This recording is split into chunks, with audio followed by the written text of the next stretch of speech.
Hi guys, welcome back to another video. I am 2 days past the concert. I remember now how much I love traveling and music as a whole. When you have the surgery I have, it changes you and you forget parts of yourself. And I'm still asking to this day, Jess, all the time, like, do I sound like I used to?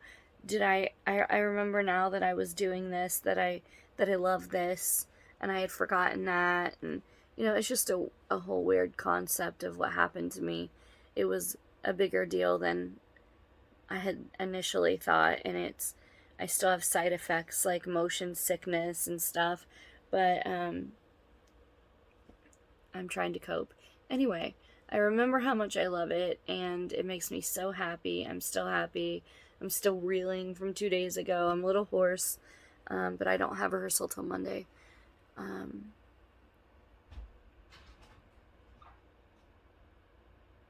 What the hell was that? Anyway, I better go see what that was. And I will see you all in the next clip.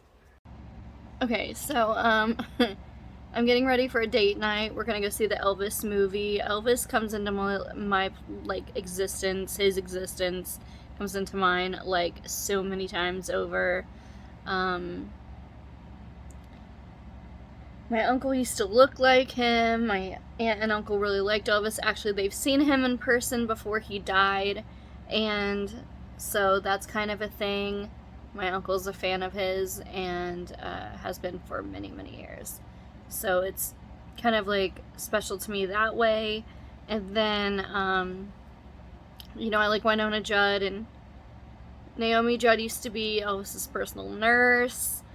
And, one of them, I guess. And Winona is an Elvis fan, but she's very Elvis herself.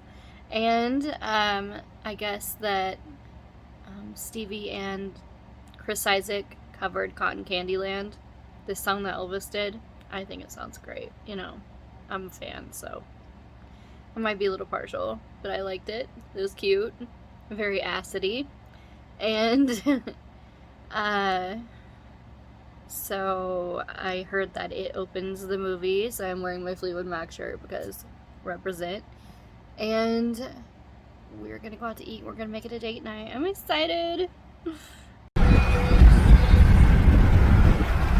we just got out of the Elvis movie. Look at this sunset. Oh, you can't see because of the trees. See if it pops back up. The wall's probably too big next door. Anyway,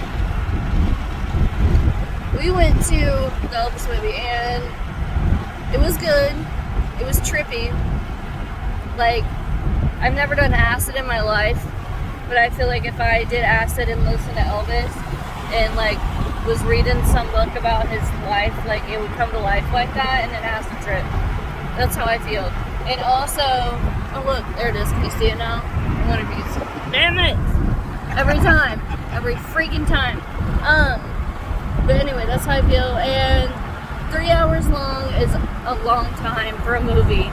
Especially when Elvis's fan club is sitting down front and 3 people to the left of us. And they're all elderly.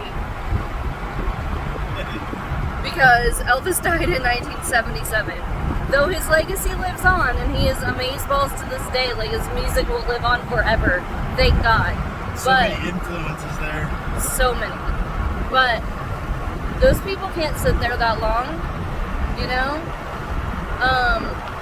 Also, Stevie Nicks coming in at the very beginning made my whole day. That was great. But that's me. And seeing her voice come out of somebody else's mouth was stupid, and I didn't enjoy that part. I was like, no, girl. And that's pretty much it. Thoughts? It's a really good movie. Go see it. Go see it. I finally got it. Jess is in the store buying my coffee really quick in the dollar store because that's where they sell my coffee. I'm not mad about it. and we just got back from the other store that we went to. I got some organizational stuff for the closet that I'm working on, the spare room that I'm turning into a closet. I'm excited. I only need a few more pieces and the damn thing's done, and some curtains. And then we're about to go to Mr. Frosty's, and I don't really know what I want. And I'm debating between ice cream and a grape slushie with vanilla ice cream and the slushie, because I love those things. So good.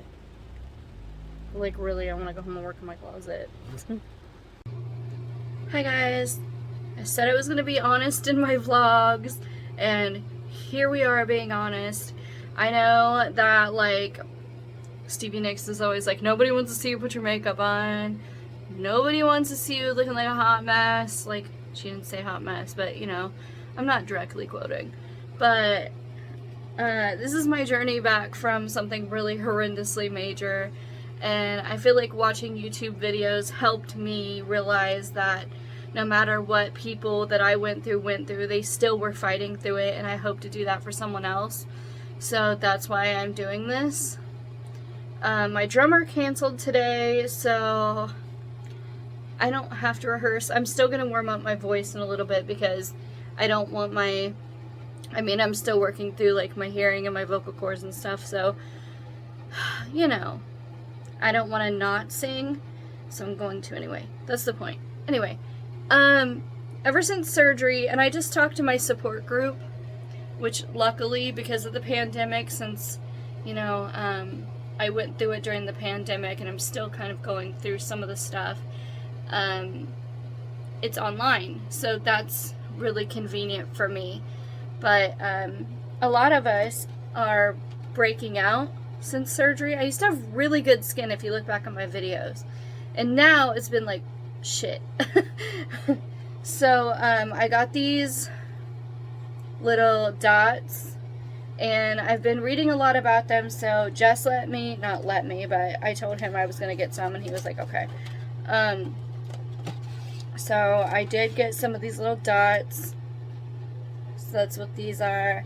They're yes to tomato dots. So I'm going to go ahead and take them off for the day. I usually use them before bed, so you can see that I still have, like, the blemishes. Ow. On my skin. And that one. This one and this one in particular just will not go away for shit. They just keep coming back. And I take really good, you know, care of my skin. I use SPF, I use under eye cream, I use, you know, moisturizer, I use all the stuff basically that's good for your skin. I use it, and toner. And I try to use natural stuff too, like, for instance, this is my toner. So I really like to use natural stuff. I feel like it's better for you. And I'm working on my teeth, because they really went to shit since surgery, and it's not just me either. It's people in my support group have said the same thing. Speaking of which, I have to go to the dentist after the 4th of July, because I've been still bearing down, clenching my teeth, like, to cope, I guess it's just my coping mechanism, because I'm trying to be brave now. I feel like people are getting sick of listening to me. So I've hurt back here and down here, because this is the side I had surgery on. And I need to get this out. Specifically this one, I need to get this out too, but this one more so. It's been hurting for a long time, but yeah. When I started using, they tried to put me on Duloxetine first of all, which is for depression and anxiety and long-term pain. After reading all these pages of psychological side effects, I was like, I've worked too hard to come back from all this mental craziness that I went through. Not craziness, but like mental, just crying over, I mean, even if I had a cup of coffee, I would be so glad to be alive to drink that cup of coffee, I would cry. I mean, it was that bad. I heard somebody else say they cried over coffee too, so it made me super grateful that it wasn't, I mean, not super grateful they were going through it, but that I wasn't alone, that it was like a side effect, because these neurologists and neurosurgeons, they save your life. They're wonderful people. They are your best friend, you know? But sometimes they have superhero syndrome, you know? And that's what I call it. They think that you should have the surgery and that, boom, everything should be great in 2 weeks. That's not true for every one of us. And when you try to tell them, like, I'm having all these really severe side effects emotionally, they just go like, well, of course you're, you know, you have this because, you know, I mean, what you went through was a big deal, so of course you're a little anxiety ridden. Like, a little? Dude, I screamed bloody murder and tried to jump, like, I just freaked out over a train. I screamed in horrific fear. Like, I cried over coffee. I cried, like, just over everything. The fact that, I mean, there's just so much. If you go back in my vlogs, you will see that. And I'm glad to kind of have a little bit of me back. But, man, it was intense. And they go like, oh no, you know, that's not from that. No, that can't be from that. I think me having to fight the doctors to get my head looked at and it being a major deal and something was horrifically wrong with me should tell them right there that I know my body. But, like, let's don't listen again. Like, it's fine. So I don't know.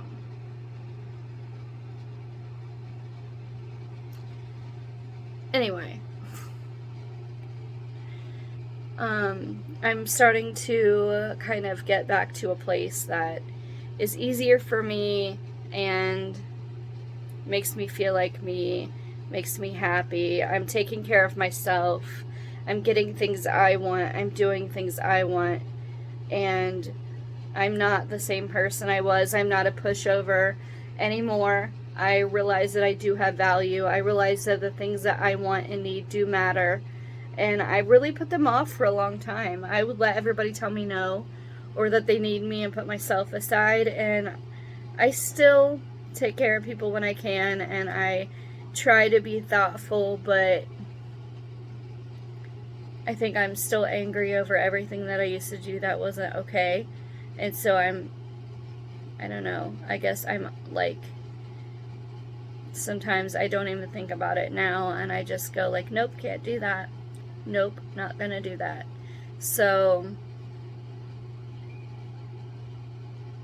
I'm taking care of me finally and making myself happy and trying to go like, listen, this makes me happy, you know? So here we are getting better. My drummer canceled again today. There's a shocker. Woo. Not a shocker. I'm like, whatever.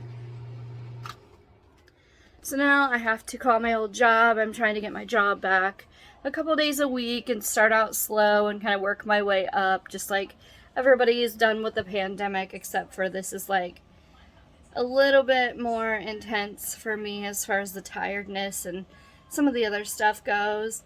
So here we go. I'm going to end the vlog. I'm going to get some food. I will see you all in the next one. Thank you so much for listening to my story. I hope it helps you either understand a little more or that you're not alone. Because you're not. Feel free to drop me a comment if you have any questions about brain aneurysm surgery, your side effects. I'm not a doctor. I'm just telling you from my experience. So side note for that. And if you have any questions that are medical related, definitely ask your doctor. Definitely consult your doctor with everything, okay? But If you just need like some emotional somebody to talk to, I'm always here, and hang in there, because I know it doesn't seem like it gets better, but it does. And you can do this. If I can do this, and here I am going like, look, I'm doing some things that are me now, you could do it too. And every little thing seems so big. And that's huge, because people take life for granted, and we don't want to do that. We have a second chance. So forget people who go like, God, you get so excited over stupid little things. No, you don't. You get excited, and it's fair, because life is so short. Appreciate every tiny, teeny moment. Scream, cry, jump up and down, get excited. Life is precious. And I'm so glad to be here. I love my family so much. I love music, even though it's harder for me now. I love it enough to keep pushing myself. So I will see you guys in the next vlog. Bye.